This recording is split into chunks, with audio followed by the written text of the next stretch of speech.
নবান্নের ঋতব্রত তৃণমূলের ১৩ জন বিধায়কের সঙ্গে মুখ্যমন্ত্রী শুভেন্দু অধিকারীর বৈঠক। এই বৈঠকের পর বিরোধী দলনেতা ঋতব্রত বন্দ্যোপাধ্যায় কি বললেন শুনুন। মুখ্যমন্ত্রী বৈঠক করলেন বিরোধী দলনেতার সঙ্গে। বিগত ৫ বছরে কখনো শুভেন্দু অধিকারী যখন বিরোধী দলনেতা তখন মুখ্যমন্ত্রীর সঙ্গে তার বৈঠক করার সুযোগ মেলেনি।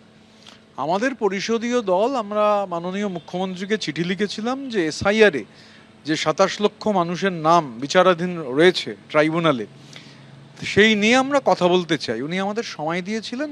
অরূপ রায় আমাদের অল ইন্ডিয়া চেয়ারপারসন, তার নেতৃত্বে আমরা ১৩ জনের একটা প্রতিনিধি দল গেছিলাম।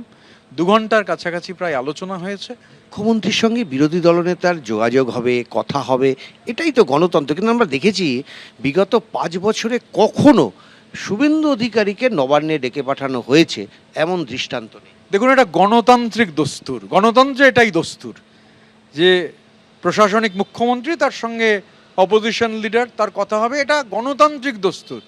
কিন্তু ফ্যাসিবাদে এটা তো হওয়ার কথা নয়। সেই সরকার থাকলে সরকারের বিরুদ্ধে মুখ খুললে প্রাণ চলে যেত।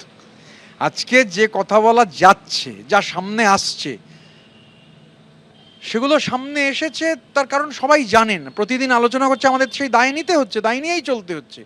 কিন্তু এটা যে আমরা জানিয়েছিলাম, ওনার সঙ্গে আমাদের বহু মতের অমিল আছে, আজকেও মতের অনেক অমিল হয়েছে।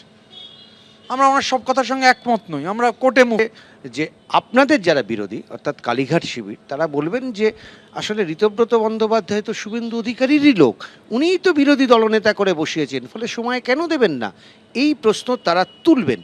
দেখুন, গণতান্ত্রিক স্পেসে মানে ধরুন আমি যখন বিধায়ক হলাম, আমার মানে সরকার যখন হেরে গেল, আমার প্রথম আশঙ্কা ছিল বিধানসভায় গিয়ে না শুনতে হয় যে 10 বছর মুখে লিউকোপ্লাস্ট লাগিয়ে রাখুন। শুনতে হয়নি। হাউসের ভেতরও কথা বলা যাচ্ছে, বাইরে এখনও আমাদের অনেক জায়গায় কর্মীরা আক্রান্ত, আমরা সেটা নিয়ে যা কথা বলার বলছি সেগুলো আলাদা। কিন্তু দেখুন, গণতন্ত্রে এই যে ফ্রি কথা বলা, মানে কালীঘাটের যারা বলছেন যে বলতে পারছেন, এটাও তো প্রমাণ করছে যে গণতন্ত্র আছে। বিধানসভা থেকে বিজেপির বি টিম নাম্বার 2 গদ্দার, তারা যাচ্ছে মুখ্যমন্ত্রীর কাছে। বিজেপির দুয়ারে দুয়ারে ঘুরছে। রাজনৈতিক সংকট, বেরোতে হবে। বাইরে এক কথা বলছেন, ভেতরে কিন্তু অন্য কথা বলছেন।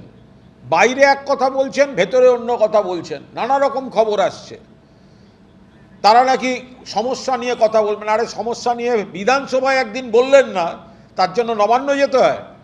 আপনাদের তো নির্বাচন করে বিধানসভায় পাঠিয়েছেন বাংলার মানুষ মমতাদির প্রতিনিধি হিসাবে। এখানে বললেন না, নবান্নয় গিয়ে বলছেন।